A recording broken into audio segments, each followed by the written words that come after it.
Solar panels sound like a no-brainer in Los Angeles. We have sunshine almost every day. Electricity is expensive, and everyone says solar will save you money.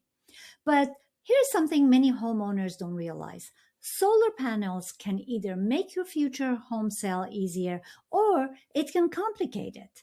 And I've seen sellers discover this right in the middle of the escrow. So if you're thinking about installing solar or buying a home that already has it, today I'm going to walk you through the real financial benefits, the hidden complications, and what happens if you try to sell your home before the system is paid off. Because with solar, how you install it matters just as much as whether you install it at all. Hi, this is Parnian with Next Chapter LA, and every week I try to discuss real estate subjects just like this. If you're considering solar and want to understand how it might affect the value or future sale of your home, please feel free to reach out. You can always text or email me, and I'll be happy to be of a resource to you. Let's start with the upside, the benefits. Electricity in California is expensive. For homeowners with electric vehicles, large households, pools, or high daytime usage, solar can significantly reduce monthly bills.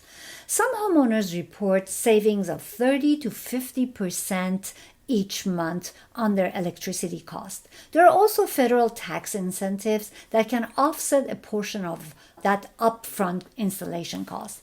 And of course, there is environmental benefit. Many homeowners feel good reducing their carbon footprint. So yes, solar can absolutely make financial sense in the right situations.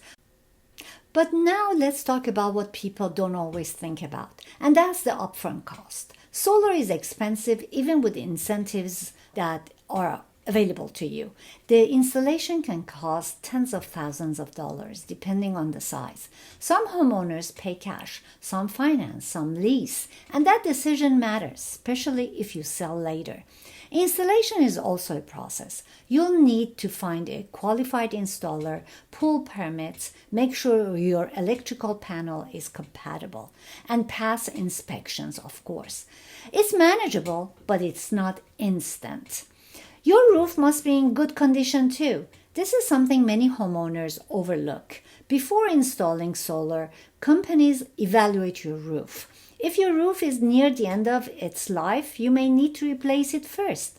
Solar panels are designed to stay in place for 20 to 25 years. If you install solar on a roof that needs replacing in 5 years, you'll have to pay someone to remove the panels, replace the roof, then pay to reinstall the panels. That can be costly. So always assess your roof first. If you sell and the solar is not paid off. This is very important, especially for homeowners 55 or over that are planning to downsize in the next 5 to 10 years. If your solar panel is financed or leased or not fully paid off, the new buyer will typically need to assume your existing solar contract. And here's the key.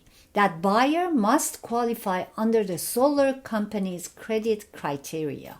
They must apply, they must meet credit requirements, and they must agree to the terms of your existing agreement. If the buyer does not qualify, you as the seller may need to pay off the solar panel before closing. Or maybe renegotiate the contract. This can affect your home sale.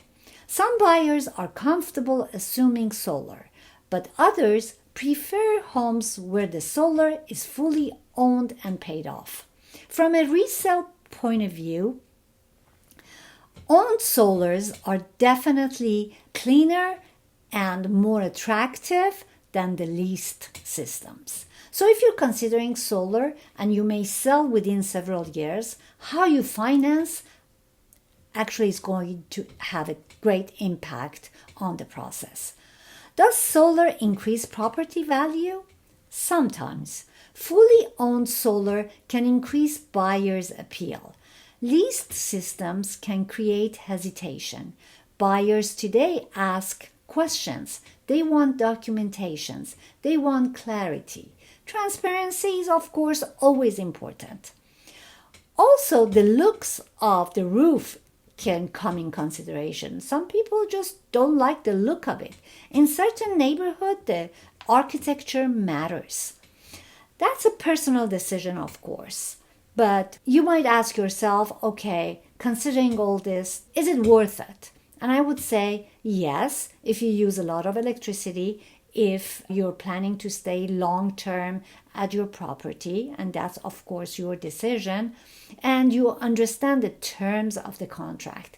It may not be ideal if you plan to sell soon, if you have low energy usage, or if you're entering a complicated lease contract without understanding the lease implications.